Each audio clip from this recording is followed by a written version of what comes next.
Hello, my marvellous sausages. It's the 18th... Oh, I walked into a wall. That nearly said something else then. 18th of April. Here we are. A lovely spring day in the tower. And Zur is here. And what was that bloke wearing then? Look, very interesting outfit. Yes. We are here with Zur in the Tower Bazaar. And he's got some cool stuff this week, would you believe? Let's pile on in and see what he's got. Hello, tentacle faced. Nice and erect today. Yes. First off, we've got the Prospector Catalyst there. And we've also got the Black Talon Catalyst. Now, what does the Prospector Catalyst do? Hang on. Well, apparently increases your ammo reserves by 3. Well, that's not bad. And the Black Talon Catalyst, look, you can see I've got it, but I've only done 10% of it. Shots blocked immediately after guarding increase the damage of crow's wings for a very short duration. So they're not too... I like the Prospector. I think it's great. I don't use the Black Talon that much, but I do hear it's fantastic. I must take it out for a spin, but it's a sword, so I tend not to. On to the exotic armor. First off, for the hunters, we've got the Shards of Galanor. Doesn't look too great on the old stats, though. 63, that said there, did it? Yeah, not too great, is it? 8 mobility. No, not too bad. Throwing knife final blows decrease the cooldown of your super. Hits and final blows, the blade barrage will return super energy after the super ends. Nice looking set. Stats aren't that great. Probably very, very useful indeed if you're a hunter who likes flinging knives and swords and the like. Swords? What am I talking about? These, however, are fantastic. Let me have a look at the roll first, though. What's the roll? Oh, hang on. 64. Okay, we got a spike in discipline, which isn't too bad, and in resilience, although the number's reasonably low, but not bad. These are fantastic with the new Barrow Dyad exotic SMG. Excellent, excellent, excellent to have. Make sure you grab a pair of these if you don't have them. While wielding a submachine gun, handling, airborne effectiveness and movement are all improved, and damage against combatants will increase the longer you remain on target. So you couple that up with target lock that you get in your Barrow Dyad as well. This all becomes very potent indeed. So yeah, they're excellent if you're running the new Barrow Dyad. Well done, everyone involved. Then we've got the Karnstein armlets for the Warlocks. Melee and finisher final blows instantly grant cure and provide restoration for a short duration. I assume that's pretty good for a sword build then, I'd imagine. What have we got on the statage? 60. Oh my god. Whoa. Oh. Look at that, look. That recovery's awesome. Now, if that was in discipline or strength, that would be amazing. It's still good, you know, don't get me wrong. It's also everyone's favourite number, 69. But, yeah, unfortunately, not bad, not bad. I can't argue with it, really, if you haven't got one of those Karnstein armlets. Very good. And now, we've got exotic ciphers this week as well. 79 strange coins for those. So if you're short on them, this is probably one of the only few places that you can get this outside of doing his Xenology quest. That's one on the next page over here. Look, that one there. Or grabbing them from a season pass. So if you're running short on exotic ciphers, that's a good way to spend your strange coins. But this week, we have some good stuff. We've got the class armor is Artifice armor. Now, everybody's probably got an Artifice armor, or at least everybody who played Guardian games. But these are the Osiris set, and well, I'll show you the Hunters and Warlocks as well. Hunter and Titan, rather. But yes, we've got Artifice armor there. Class armor, very, very good. Well worth picking these up if you don't have them. What have we got here? It's a 79 in cost. So yeah, excellent. And then whatever attribution you put on it will change your bits and bobs here. You know what I mean? So it's very, very good indeed. Artifice armor, so you get an extra slot, which adds another 3 to your chosen statage there. So fantastic. So that's the Osiris bond there for the Warlocks. I'll show you the Titans and the Hunters when we have a little look at their bits and bobs. But first of all, let's go and look at the strange offerings. What do we have here? We've got Ascendant Shards this week. Let's have a little look at this. What's it saying here? Ascendant Shards. It says it's not great. 41. I can't remember. I mean, what they're saying basically is that 41's not great compared to what's been in the past. So there we go. We've got 7 strange coins for 5 enhancement cores, which is pretty arse, and 17 for 11 there. What do we go for the Glimmer? 5 for 17,000 or 7 for 29,000? No, there's been much better than that. We do have Crucible engrams there for 31 strange coins, but it's up to you, really. There's nothing great there this week, unfortunately. I wish they'd stick some other stuff in here. They do. Stop moaning. Right, let's go and have a look at the strange gear offerings. We've got the Hawk Moon this week. Now, how popular is this? We have had 2 pretty decent Hawk Moons recently. recently. So what's this one? It's a D. Yeah, I thought so. Not so good. We've got textured grip, moving target, alloy magazine, and hammer-forged rifling. So we've had better hawk wounds, so forget about that. We've got the Suros Regime auto rifle. Excellent auto. Switch between 2 firing modes. When aiming down sights, weapon rate of fire slows whilst weapon damage increases, or holding the trigger increases the rate of fire. So the bottom half of each magazine deals bonus damage. You don't hold on a button to change it, you change your sightings. You know what I mean? So we're either aiming down sights or not. Great weapon then, the Suros Regime. Excellent. Another cracker, particularly if you like killing Cabal, the Skyburner's Oath, because you get bonus damage against Cabal. This weapon lobs explosive slugs when you're aiming down sights, the trugs. So it lobs explosive slugs. When you're aiming down sights, the slugs travel fast and straight. When you're firing from the hip, the explosion is larger and applies scorch to the target. It's almost like a grenade launcher in lots of ways. Excellent when you're firing from the hip. Good stuff for the Skyburner's Earth. And then we've got probably, which is the easiest and bestest one of the exotics in the game, the Thunderlord. Final blows of this weapon generate stunning lightning strikes from above. Lightning strikes around a stack of bolt charge as well. So, and its strongest overloads. So make sure you're running an arc subclass, got your bolt charge kicked in with one of the new aspects. It's brilliant. You just have to buy it if you haven't got it, although I assume most of us have already got this. Yes. Right then, what else have we gone? We're going on to the weapons. We've got a Legal Action 2. How good is this then? Let's have a little look. Right, this roll ain't great. It's a D. Let's have a look anyway.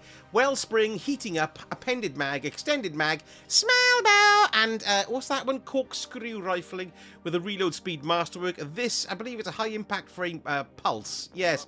When I say it's a D, that reflects how popular this roll combination is. It's not doesn't actually mean if it's good or not. It might be great for what you want. However, it is a good indication as to what most of the community are using, and it might give you an idea as to whether or not it's effective. So there you go. There's your Legal Action 2 pulse rifle. Now this is the best, well, according to popularity at least, the best gun we've got here this week. Now it's an A on Light GG, and it's a corker. Look at it. It's the Rapacious Appetite submachine gun. This is an A. Did I say yes? That I must have just done. So we've got Unsated Hunger. We've got Frenzy and Perpetual Motion. Yes. We've got Ricochet rounds. Hey, Rick, or Light Mag. And then a choice of Hammerforged rifling or Corkscrew rifling. And we've got a Range Masterwork on it too. And it's Stasis. And what's this one? It's Aggressive Frame submachine gun. Nice with the Peacekeepers, actually. So there we go. That is wildly considered to be the most popular roll for sale this week.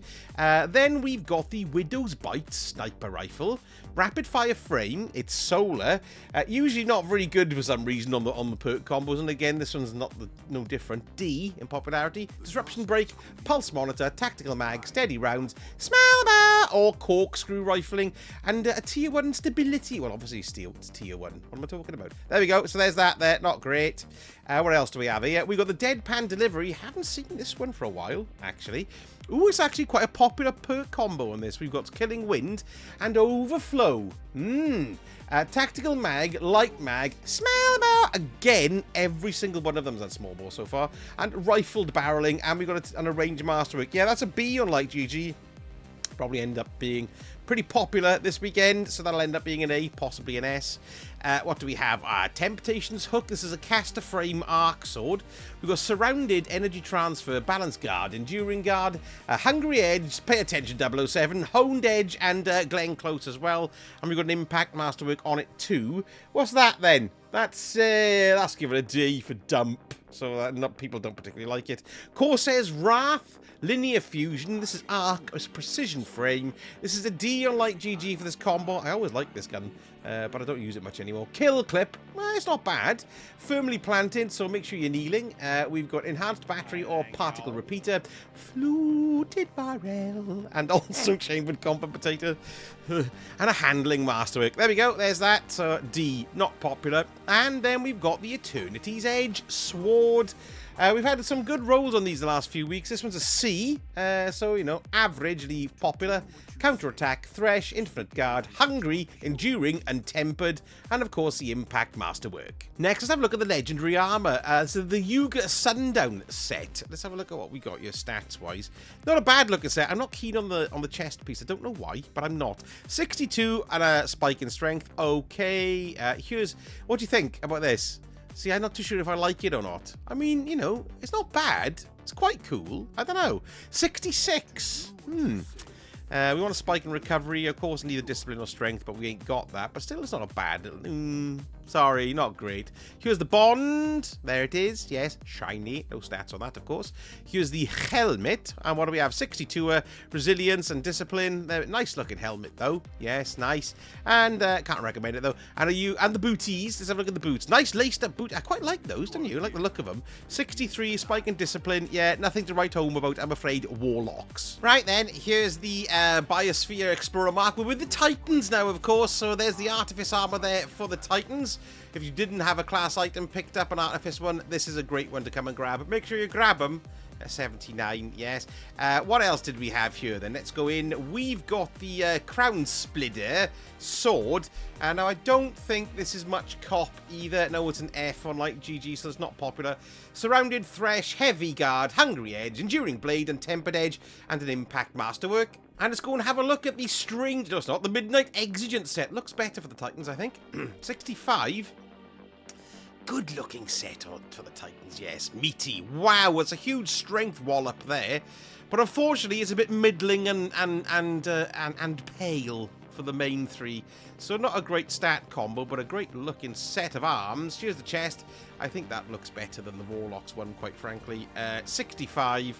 Reasonable spike and resilience, and we got a strength spike there. So that's not too bad if you're just starting out. Not bad at all. We've got... There's the Doodah there. If you feel, it's quite a nice, understated little looking class item there if you're looking for your drip. What else do we have? We've got a helmet, which looks damn cool. Doesn't it look good? Yes. Looks like the front of a battleship to me. I always like it. 67. Oh, come on. Immobility, look. Bum. Although a nice one in discipline there. That's a shame. Nice looking helmet too. And then the booties. Let's have a little look at them. 65 as well. And the stats are kind of all in the wrong place. Booger. Another cricket box. And here we are for the hunters. Here's the Hinterland cloak for the hunters there. So there's your Artifice piece there. Good looking set too, isn't it?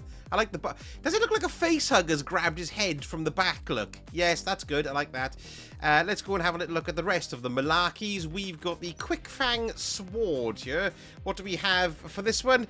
This is... I can't find it. Yes, I can. It's a C in popularity. So the best of the Thord. Flash Counter, Relentless Strike, Swordmaster's Guard, Honed, Glen, and Tempered, and of course an Impact Masterwork there.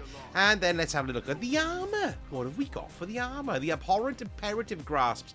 They look like more streamlined versions than the Titans. You know what I mean? 67 is good. We want mobility now for hunters, of course, to recharge our dodge, but we haven't got it there, unfortunately. But we've got a spike in strength, though, and 67 is not a bad number at all, so that's not bad. Oh, it looks nice, that chest piece, doesn't it? That's quite cool. Come on, put something on it, quick. Go on, put the older doodah on it. Yeah, that's smart, party. I like that. Yeah, that's good. Let's have a look over here. We've got 66. Recovery, yeah, not great, but what a nice looking might get that for a bit of, for a bit of transmoggage. Abhorrent Imperative Cloak. I quite like that too. Do you know what I mean? It's different looking. Yeah, that's quite cool. We've got the helmet. The Abhorrent Imperative Mask, which is quite pretty. And we've got a mobility spike there. Trouble is we've got a really low number, so I can't particularly recommend that one. And then finally the boots. What do we have here for the boots? It is 64 again. So nothing really stand out here, apart from that one set. What was that? I can't... Oh, yeah, I can't remember now. Oh, yeah, the helmet. Yeah, it's taking the piss. And here we are with Saint 14, for it is Saint Trials of Osiris. Trials of Osiris, yes, that's what it is. So this week we've got the map is Dissonance. And let's go and have a quick look as well and see what we've got for the Adept. We've got the Keen Thistle Snipper Rifle as well. So there we go, folks. And actually a very good week at Xur this week, isn't it? I was quite pleased about that. Yeah, no, don't forget as well, we've got on May the 6th, we've got the reveal of Edge of... Tomorrow, oh, what's it called? Edge of what? Fate! Yes, that's right. Got Edge of Fate reveal. I think it's going to be a stream, hopefully, so I'm really looking forward to that as well. So there we go, yes. Let me know what you're purchasing from Xurworth, as I'd love to know. Get that Artifice armor in if you don't have it. Let me know in the comments. I shall speak to you all again very soon. Have a lovely weekend. Sausage, hurt. Oh, it's Easter, isn't it? Happy Easter. Yeah, happy Easter and all that. Look, not dead after all. Bit of an Easter gag there.